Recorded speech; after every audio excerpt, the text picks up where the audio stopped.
Vous ne savez pas ça? Nous avons vu ça, nous. On a un jeune évangéliste qui était décédé en Côte d'Ivoire. Mais il est mort. Mais le corps, ici, tout était chaud.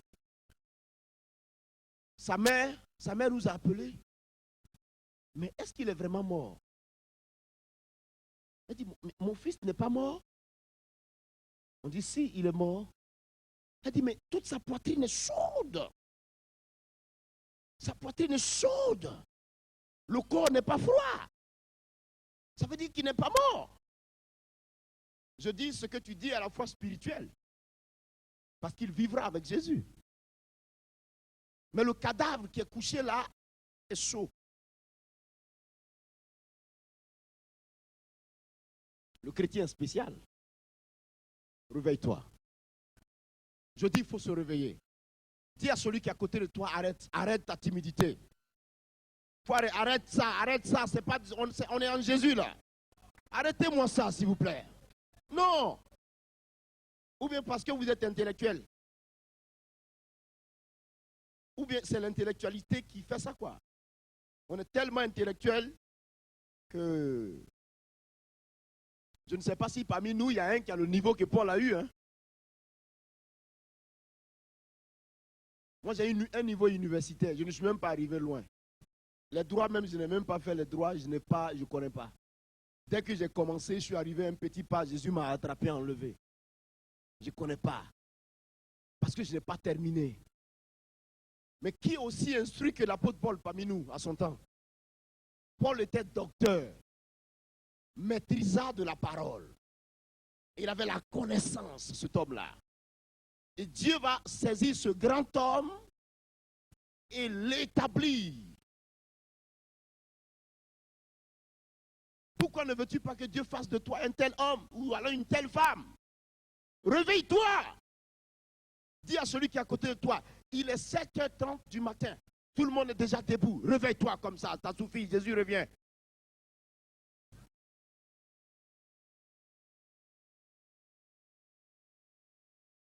Jésus revient. Quand tu salues un chrétien en Europe ici, tu salues un chrétien. Mon frère, comment tu vas? Oui, ça va. Il est froid. Ah! C'est quoi, mon ami?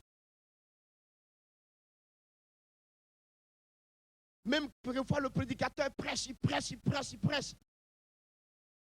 Même pour dire Alléluia, Amen, tout le monde écrit Alléluia. Toutes les personnes disent Amen.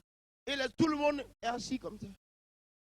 On le regarde les bras croisés parce qu'on est trop intello.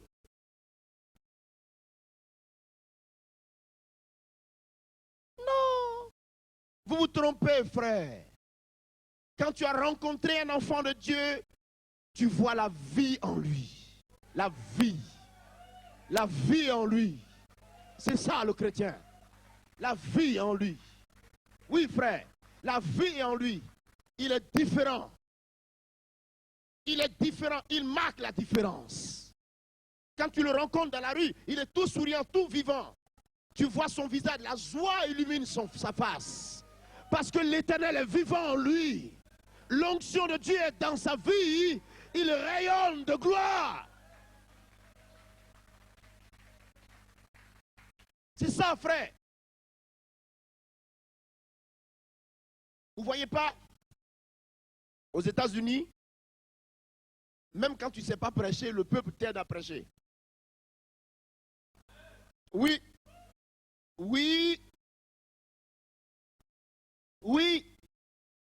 J'ai été dans une ville aux États-Unis, Atlantic City. Quand je suis parti à Atlantic City, il n'y avait personne pour m'interpréter. Ah! Tout le monde est américain, anglais. Et moi, je parle français. Il n'y a personne pour m'interpréter le soir. Comment je vais faire? Le petit anglais que j'avais en réserve, il fallait que j'aille le faire sortir ce soir-là. Et je me demande, mais comment je vais dire tel mot? Comment je vais dire tel mot? Comment je vais faire? J'ai commencé à étudier le mot, the glory of God, the power of God. The Holy Spirit. J'ai commencé à calculer les mots. J'ai dit, bon, je me suis mis dans le coin. J'ai dit, Saint-Esprit, je ne connais pas anglais. Mais toi, tu comprends l'anglais. Fais de la manière dont tu feras pour que ce peuple-là soit guéri ce soir. Parce que moi, tu ne peux pas compter sur moi. Je ne connais rien du tout. Mais prends le contrôle. J'arrive derrière la chair. J'ai commencé à parler. Do not, comment on appelle ça là? Don't mind my mistakes. I'm a Frenchman. I will speak English, but I don't know how. But listen to me. The Holy Spirit will tell you